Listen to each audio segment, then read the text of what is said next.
జరుగుతుంది. ఖైరతాబాద్ నుంచి sensation theatre మీదుగా, తర్వాత రాజ్దూత్ హోటల్ వైపు వెళ్లి అక్కడ నుంచి టెలిఫోన్ భవన్, తెలుగు తల్లి ఫ్లైఓవర్, సెక్రటేరియట్ వైపు మీదుగా ఎన్టీఆర్ మార్గ్ గుండా సాగుతుంది. ఇక యాత్రను కంప్లీట్ చేసుకున్న తర్వాత, శోభయాత్ర పూర్తయిన తర్వాత క్రేన్ పాయింట్ నెంబర్ 4 వద్ద ఖైరతాబాదు ఈసారి విశ్వశాంతి మహాశక్తి గణపతిగా దర్శనమిచ్చినటువంటి ఖైరతాబాదు గణేశుడు యొక్క నిమజ్జనం అనేది క్రేన్ పాయింట్ నెంబర్ 4 వద్ద ముగుస్తుంది. ఇప్పటికే అక్కడ భారీ క్రేన్ వెయిట్ చేస్తుంది. ఈసారి 40 నుంచి 50 టన్నుల వెయిట్ అనేది ఖైరతాబాద్ గణేశుని యొక్క వెయిట్ అనేది ఉందని తెలుస్తుంది. ఇక మొత్తం 300 టన్నుల వరకు కూడా ఆ వెయిట్ ను భరించగలిగేటువంటి క్రేన్, భారీ క్రేన్ అనేది ఈ క్రేన్ ద్వారానే క్రేన్ పాయింట్ నెంబర్ 4 వద్ద ఖైరతాబాద్ గణేశుని యొక్క నిమజ్జనం అనేది పూర్తి చేస్తారు. ఇక చాలా గ్రాండ్ గా యొక్క ఖైరతాబాద్ గణేశుడి యొక్క శోభయాత్ర అనేది జరుగుతుంది. కొన్ని వేల మంది ప్రజలు యొక్క శోభయాత్రలో పాల్గొంటున్నారు. జై బోలో గణేష్ మహారాజ్ కి అంటూ రకరకాలుగా నినాదాలు చేస్తూ గణేశునికి సంబంధించి తమ యొక్క భక్తిని చాటుకుంటూ కూడా గణపతి బప్ప మౌర్య నినాదాలతో ఉత్సవ వాతావరణాన్ని సృష్టిస్తూ ఉన్నారు ఆ ప్రాంగణంలో. శోభయాత్ర ఆద్యాంతం కూడా చాలా అంగరంగ వైభవంగా జరుగుతుందని చెప్పాలి.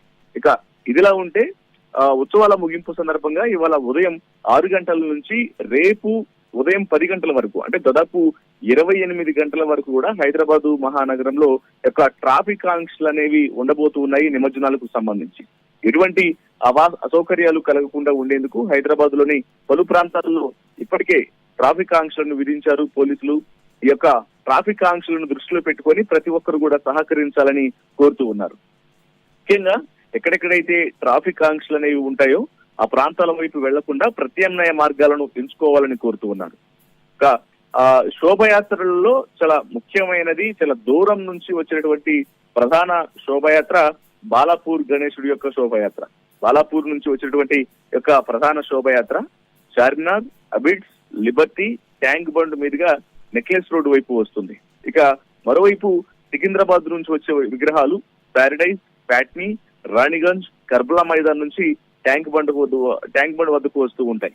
ఇక మరోవైపు మెహదీపట్నం, టోలీ చౌకీ నుంచి వచ్చేవి ఖైరతాబాద్ మీదుగా నెక్లెస్ రోడ్డు చేరుకుంటాయి. ఆసిఫ్ నగర్, టపాచుపుత్ర నుంచి వచ్చే విగ్రహాలకు ఎంజే మార్కెట్ లో మాత్రమే అనుమతి ఉంటుంది. ఇక దీనిటన్నింటిని దృష్టిలో పెట్టుకొని అటు వాహనాల రాకపోకలు అనేవి చూడాలి అంటూ కూడా వాహనదారులకు అధికారులు ఇటు వైపున పోలీసులు హెచ్చరికలు జారీ చేస్తూ ఉన్నారు, తగిన సూచనలు ఇస్తూ ఉన్నారు. ముఖ్యంగా ఈ ప్రధాన కొన్ని జంక్షన్లలో వాహనాలను అనుమతించబోము అనేటువంటి విషయాన్ని కూడా తెలియజేయడం జరుగుతుంది. ఇక ప్రధాన జంక్షన్ల విషయానికి వస్తే Chandrayangutta, south east zone Keshavagiri, Chanchalguda, Musarambagh ప్రాంతాల నుంచి వచ్చే వాహనాలకు పూర్తిగా మళ్లింపులు అనేవి ఉంటాయి. మదీనా, అలియాబాద్, నయాపూల్, ఎంజే మార్కెట్, దర్సిఫా ప్రాంతాల్లో ట్రాఫిక్ ను డైవర్ట్ చేస్తారు. ఇక వీటితో పాటు పుత్లిబౌలి, హిమాయత్ నగర్, శివాజీ బ్రిడ్జ్, వైఎంసీఏ ప్రాంతాల్లో ఆంక్షలు అనేవి అమల్లో ఉంటాయి.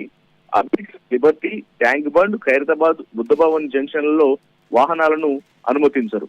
సో వీటన్నిటిని కూడా దృష్టిలో పెట్టుకోవాలంటూ కూడా పోలీసు అధికారులు హెచ్చరికలు జారీ చేస్తూ ఉన్నారు. మరోవైపున నార్త్ జోన్ పరిధిలో ప్యారడైజ్, ప్యాట్నీ, రాణిగంజ్ ప్రాంతాల్లో వాహనాల యొక్క మళ్లింపు అనేది ఉంటూ ఉంది. ఇంకా ఇదిలా ఉంటే యొక్క ట్రాఫిక్ ఆంక్షల్లో భాగంగా భారీ వెహికల్ కు, ముఖ్యంగా లారీలకు ఎటువంటి అనుమతి ఉండదు అనేది చాలా స్పష్టంగా తెలియజేస్తూ ఉన్నారు ట్రాఫిక్ పోలీసులు. నిమజ్జనానికి వచ్చే వాహనాల కోసం కట్టమైసమ్మ దేవాలయం, ఎన్టీఆర్ స్టేడియం, పబ్లిక్ గార్డెన్స్, ఆదర్శ నగర్, బుద్ధ భవన్ వెనుక BRK Bhavan, Khairatabad MMTS station వద్ద పార్కింగ్ ప్రదేశాలను అధికారులు ఏర్పాటు చేశారు. నిమజ్జనం పూర్తయిన తర్వాత లారీలు హైదరాబాద్ లోకి ప్రవేశం రాకుండా ఔటర్ రింగ్ రోడ్డు మీదుగా మాత్రమే అనుమతిస్తారు. ఇవాళ ఉదయం 8 గంటల నుంచి ఈ నెల 7 అంటే రేపు 10 గంటల వరకు కూడా సిటీలోకి లారీల యొక్క ప్రవేశం అనేది ఉండదు. రద్దీ టైంలో మెహదీపట్నం, సికింద్రాబాద్, కూకట్పల్లి, దిల్సుఖ్ నగర్, ఉప్పల్, నారాయణగూడ వరకు మాత్రమే ఆర్టీసీ బస్సులకు అనుమతి ఉంటుంది.